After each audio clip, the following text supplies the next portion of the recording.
Well, today is really an amazingly historic day. It's Brexit Day, the 31st of January, and in about 12 hours' time, Britain will formally leave the European Union. And I'm here on our very last day, our very last hour or two in the European Parliament with my friend and amazing colleague, Claire Fox MEP. I just wanted to have a kind of a really informal kind of reflection just in the kind of almost last few moments about some just kind of thoughts around this place. And there's been so much coverage and so much news about Brexit and us actually leaving. I thought rather than starting there, I thought we should talk about some of the characters involved. And one of the most interesting things for me being here is spending time with Nigel Farage. And let's face it, Nigel is one of those extraordinary characters who is truly Marmite. And yet, he's been here for 25 years. He's never been an MP. And incredibly, somehow, he has almost single-handedly, it feels like to me, got this kind of campaign running. What do you think it is about him that has allowed that to happen? I think that he has, and working with him, this has been confirmed, he absolutely is not the establishment.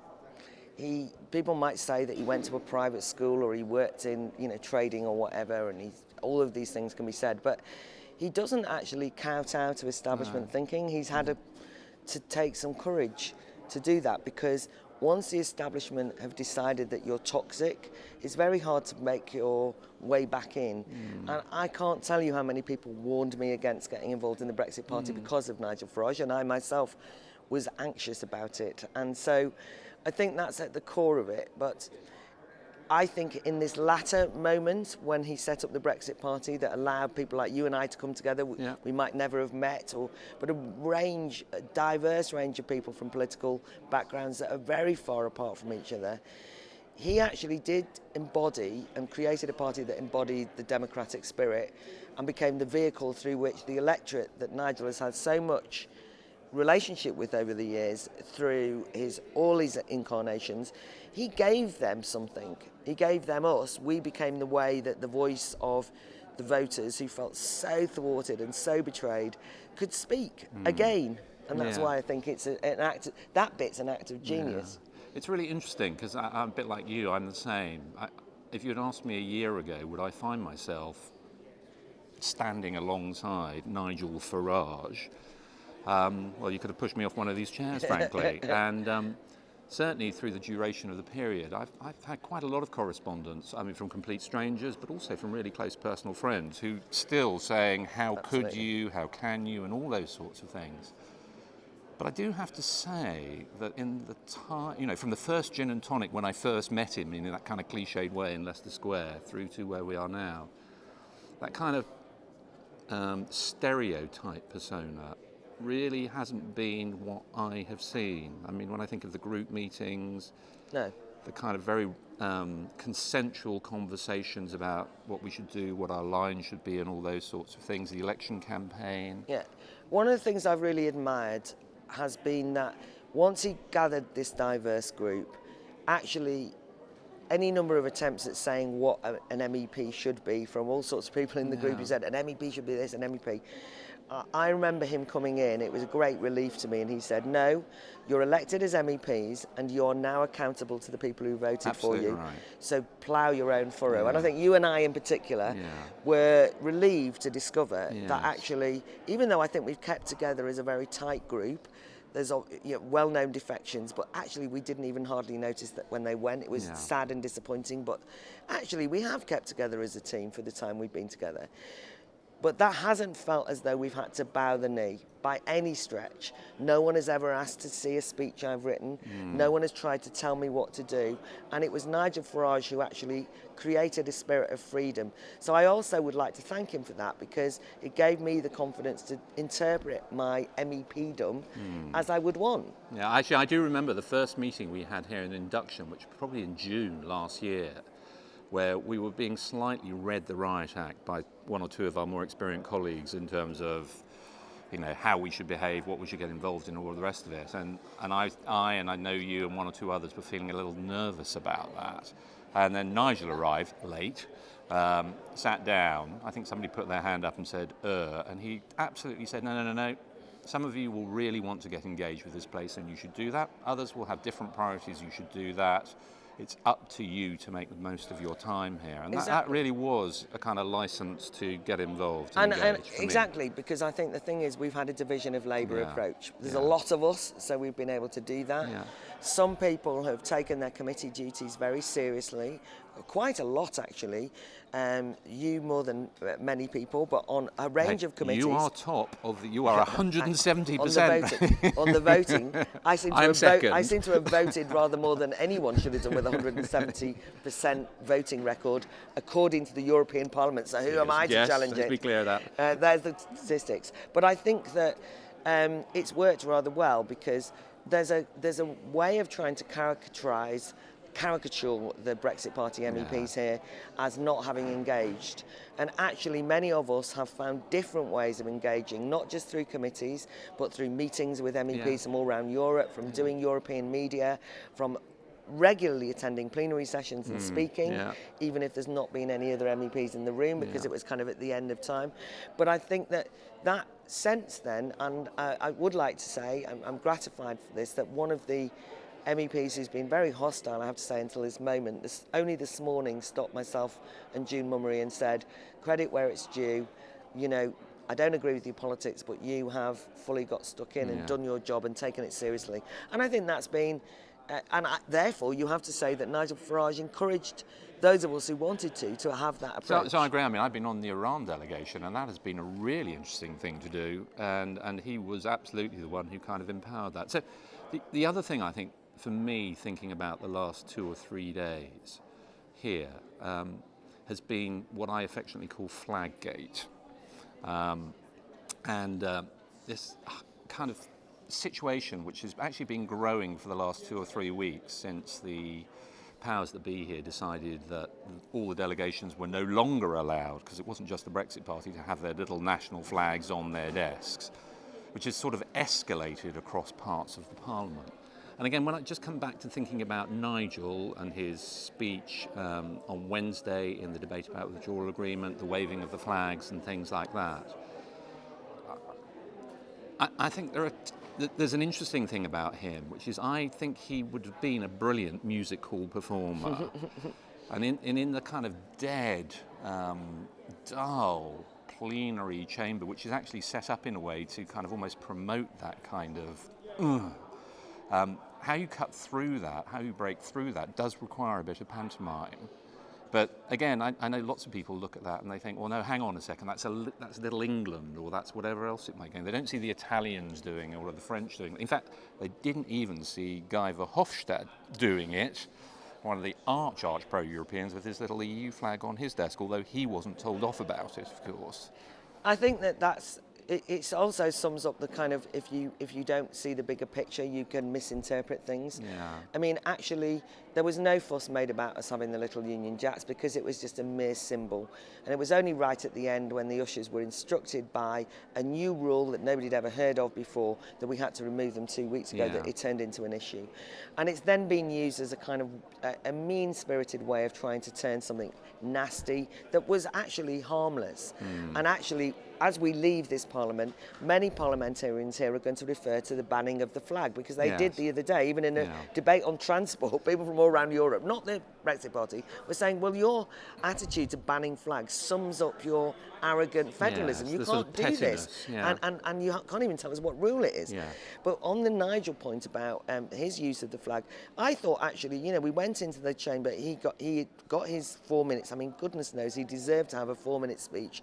He made a speech, and just right at the end, he produced a very small Union Jack to just wave it. It was hardly Flaggate, was it? And it was only when the chair then tried to, turned off his microphone, made a fuss, that other people waved the flag. What did you say? And leave the chamber and take your flags with you. I mean, it's like an open goal. Exactly. And you just thought, You didn't need to do that. Yeah. We know it was a performance, just as when the colleagues from the Remain supporting parties sang Old Lang Syne at the end. Perfectly moving thing to do. Yeah, I'm not objecting to it, Yeah. but they had knitted scarves on, a bit like football scarves, with a Union Jack flag on one end and the European Union flag on the other. I didn't mind that they were breaking the rules. No, it was a bit like the COP, fine. wasn't it? Yeah, it was a bit like We'll Never Walk Yeah. Alone, but Old Lang Yeah. Syne. I thought it was a perfectly nice thing for them to I do. agree. Everybody allowed it, and I think giving Nigel Farage a standing ovation after he'd waved his flag was a nice thing for us to do, and perfectly fitting. But we were treated like recalcitrant teenagers, Little Englanders, and everyone else was treated like heroes. Now, I don't want to just overly whinge, which even though I just have. What I'm saying is, I think that this Parliament needs to learn, as we leave it, that if it wants to survive, this institution, it needs much more respect for national sovereignty of the member states, and it needs to be less petty in its rule enforcement, or it will alienate more and more people. Yes, I certainly have the feeling that kind of process sometimes here and bureaucracy is more important than the outcome. The term I sometimes use is reminds me of being at university doing Russian studies. You know, the kind of 5-year plan in the Soviet was more important than the tractors or the food or the fields. I felt exactly the same. I mean, I have to say that I've tried my best to engage in the CULT committee, which is culture and education, in terms of the content of it, the substance of it. But I've always found that you know, in the end, I've said, well, why are we doing this? I mean, is it just to get more money from the Commission for creative citizens partnerships? But what are they being creative about? We never talked about art. We rarely talk about the content of education. It's always to this, it's process-driven, and then it's also instrumentalised. It's always to the end of improving integration and federalism, and that's actually a detriment to the arts and education. And so the kind of final thing for me is, just thinking about this, I'm trying to think, do you think we've added to this place? Do you think we've taken away from this place? Or do you think it's just kind of, you know, it's indifferent? I think that our time as Brexit MEPs has indicated that the chamber, the parliamentary debates could be livelier. That there's a stultifying deadness there that doesn't allow or encourage engagement between different MEPs from different countries, ironically. I think we've indicated that you can make speeches that don't have to always follow the line, that are a bit freer, a bit more interesting. I think we've added to that, and also I have found people coming up in the last few days, it's been really lovely, saying, you have sort of given us a bit of confidence in being a bit more democratic, a bit more assertive, and not constantly feeling bullied by the rules. So I think that we've added. They'll say they're indifferent, but I think that Brexit will be cited here by lots and lots of countries representing their own citizens, saying, look, if you carry on like this, there'll be a second Brexit. It's a very big deal here. Don't you think? I absolutely think that. I mean, I don't quite share Nigel's line, which is about, you know, this whole project needs to fall to pieces and everybody needs to leave and all those sorts of things. I think if other European countries want to do this, then that's entirely up to them. And if they do, then I actually really want it to be a success. I think our our contribution from a historic point of view is, you know, if you think about 7 or 8 months ago, where it felt like leaving and the mandate of the referendum was a million miles away, and Theresa May, you know, we sort of forget about all of that. You know, to get to where we've got to today seems extraordinary. And it was interesting on Wednesday when the world's media was in this space and around, how actually for them it seemed more historic and more important than some of our British colleagues, if you know what I mean. Maybe we've just lived with it for longer. I